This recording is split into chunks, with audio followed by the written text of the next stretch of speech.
Thank you for taking part in this virtual survey. In this video webinar, we will be discussing the potential issue regarding antibiotic resistance during the COVID-19 pandemic and the feasibility of alternative treatment for the antibiotic resistance crisis. Before we begin, what are antibiotics? Well, they are prescribed medical treatments used to inhibit or destroy the growth of bacteria. Gradually, over time, however, bacteria develop a natural immunity to adapt to these drugs, thus rendering the antibiotics useless and the creation of new antibiotic-resistant strains. Wait, what? Antibiotics can just not work? Affirmative. And the major contributing factors for the emergence of antibiotic-resistant bacteria includes, but not limited to, prescription abuse, overuse in the meat industry, black market sales, and the misuse of antibiotic drugs. So why should we care? Why should we care about antibiotic resistance in this world?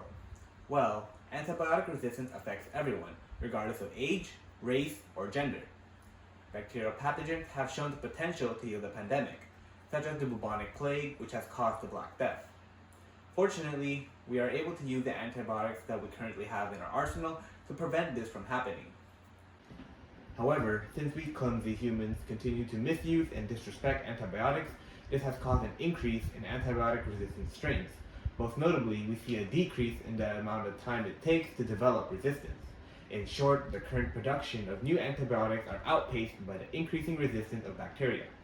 To see the numbers, according to statistical data appointed by the CDC on antibiotic resistance threats in 2019, indicates the 5 most difficult antibiotic-resistant strains in the US, which have shown to be immune to most medical antibiotics in stock.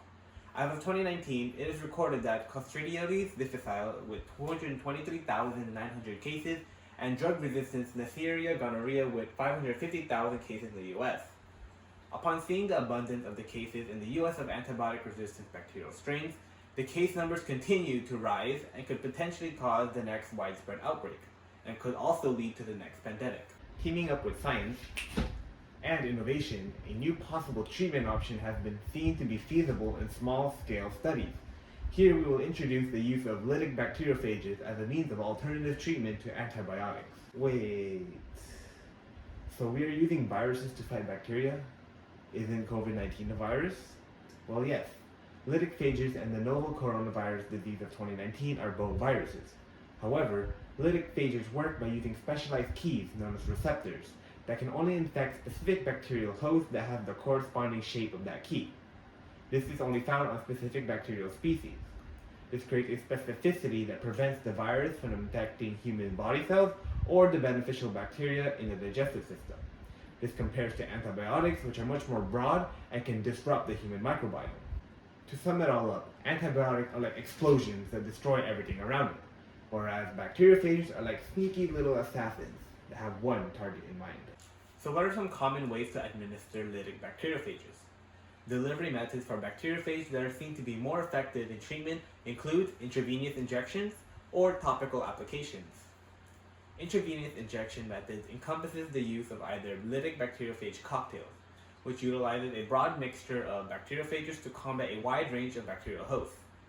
Lytic bacteriophage isolation narrows the viral phage to target a single known bacterium and increasing specificity. Antibiotic and lytic phage combinations uses a mixture of a known antibiotic with a lytic phage to target a specific bacterium while ensuring resistance is kept at a minimum. Phage genetic engineering utilizes gene editing technology to modify bacteriophage structures and create a wider range of hosts, as well as reduce human immune response to the phage virus. Topical epidermal applications of the phage allows for the use of the phage spray to cover an infected surface area, such as burn wounds infected with antibiotic-resistant pathogens. With many small-scale testing occurring both within animal tissues and in vitro testing, seeing the first human application of this therapeutic treatment marks the first milestone to seeing a possible human clinical trial. Seeing the story of Dr. Thomas Patterson, a professor and PhD holder in comparative psychology at UCSD, Dr. Patterson has unfortunately contracted a highly multi-drug resistant bacteria, Acinetobacter baumannii, while traveling to Egypt back in November of 2015. The FDA has declared the emergency authorization of IV-applied experimental phage cocktails against the A. baumannii. Seeing a timeline of Dr. Patterson's recovery, the doctor was observed to have recovered almost immediately from a month-long coma. From diagnosis in November of 2015 to phage treatment in March of 2016 to being almost fully recovered in August of 2016. However, not much could be justified in one case. This proved a step forward against the war on antibiotic resistance.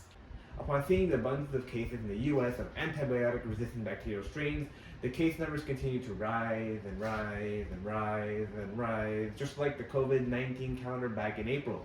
Remember that? That was a lot. Well, we don't want that to happen again, do we? Well, reality check, this could potentially be the cause of the next widespread outbreak. Doesn't sound too good for us in the future, unless... Upon seeing the present circumstances regarding the COVID-19 pandemic, the green light for FDA emergency authorization for Pfizer and Moderna, as well as the recent enactment of California Proposition 14 on stem cell research, would it be wise to provide likewise treatment and funding, such as that from the COVID-19 pandemic, towards the known antibiotic resistance crisis in the near future?